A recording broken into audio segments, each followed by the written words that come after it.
अपने यहाँ सोसाइटी में जितनी भी सास होती हैं ना, उनकी मेन प्रॉब्लम पता है क्या होती है कि जब उनका सास बनने का नंबर आता है ना, उससे पहले ही लोगों की जो सोच है, जो उनकी बातें हैं, वो उनके ऊपर इतना असर करती है कि उनकी अपनी सोच तो विकसित ही नहीं हो पाती। जैसे शादी से पहले ही मतलब सुनने को मिल जाता है, अरे अब तो बहू आ जाएगी, अब तो तेरी ऐश होने वाली है।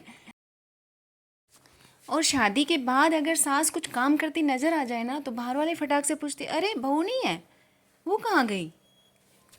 और एक मेन बात हमारी सोसाइटी में क्या होता है कि एक बहू को दूसरी बहू से कंपेयर किया जाता है। फलाने की बहू तो जल्दी उठती है, फलाने की बहू तो ये काम करती है, फलाने की बहू तो ये करती है, फलाने की बहू तो यूँ करती है।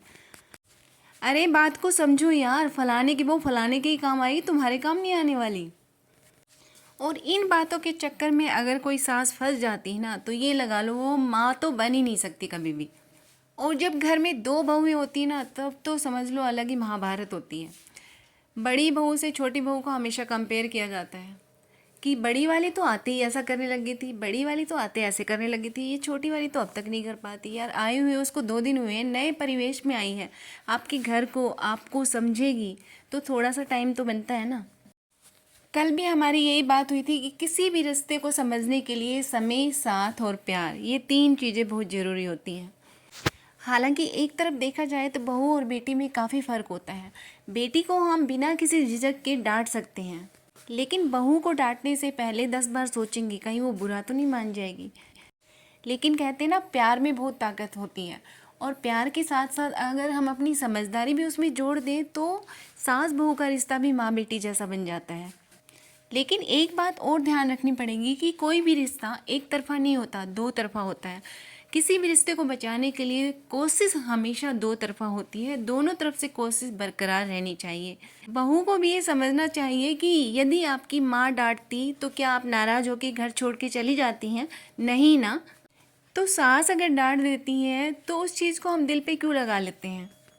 तो अगर अपनी सास को माँ बनाना चाहते हैं तो यहाँ पे हमें अपनी समझदारी दिखानी पड़ेगी कि जिस तरह से हम अपनी माँ का कहना बुरा नहीं मानते, तो अपनी सास का क्यों मान रहे हैं।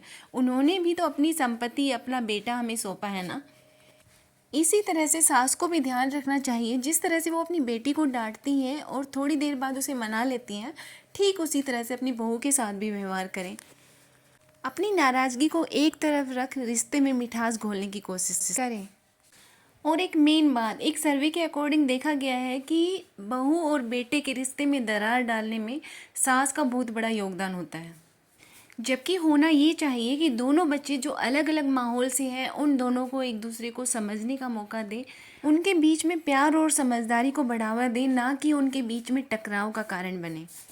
ठीक इसी तरह बहू को भी समझना चाहिए कि आपका पति होने से पहले वो एक माँ का बेटा भी है, और वो माँ भी उस प्यार और सम्मान की हकदार है जितनी कि आप हैं। तो माँ बेटे के बीच में प्यार बढ़ाने की कोशिश करें, ना कि मनमुटाव और दूरियों का कारण बने। वैसे किसी भी रिश्ते की खुशहाली का राज है अपने ईगो को बीच में ना लाना। चाहे वो कोई भी रिश्ता हो, रिश्ते के टूटने का मेन कारण ईगो होता है। तो अपने ईगो को एक किनारे पे रख अपने प्यार और समझदारी से किसी भी रिश्ते को खुशहाल बनाया जा सकता है, चाहे वो सास बहू का हो या पति पत्नी का हो। तो मेरा अनुभव कहता है कि आपसी समझ और प्यार का सामंजस्य हो तो सास बहू का रिश्ता भी माँ बेटी जैसा हो सकता है। बस कोशिश दोनों तरफ से बरकरार रहनी चाहिए, और अपने रिश्ते पर इतना विश्वास होना चाहिए कि किसी तीसरे की हिम्मत ना हो आपके बीच में दरार डालने की कोशिश भी कर दे। तो ये थे मेरे अपने अनुभव, अपना नज़रिया कि प्यार और समझदारी से काम लें तो हर रिश्ता खुशहाल बन सकता है। तो दुआ करती हूँ आपके जीवन में भी हमेशा खुशियों के दीप जगमगाते रहें। आज की वीडियो अच्छी लगी हो तो लाइक, शेयर, कमेंट करना ना भूलें। और यार आप लोग कमेंट तो कर ही दिया करो ना, क्योंकि कमेंट तो वही बात होती है, ऐसे लगता है कि हमारे बीच में बातचीत हो रही है। बातचीत ना रिश्तों की सीमेंट होती है जो रिश्तों को जोड़ कर रखती है, क्योंकि रिश्तों को तोड़ने की वजह बातचीत नहीं, खामोशी होती है जनाब। तो आप लोग कमेंट करोगे ना तो मुझे यही लगेगा कि आप मुझसे बात कर रहे हैं। तो मिलती हूँ अगली वीडियो में, तब तक के लिए टाटा बाय बाय। खुश रहिए, स्वस्थ रहिए, मस्त रहिए, हंसते रहिए।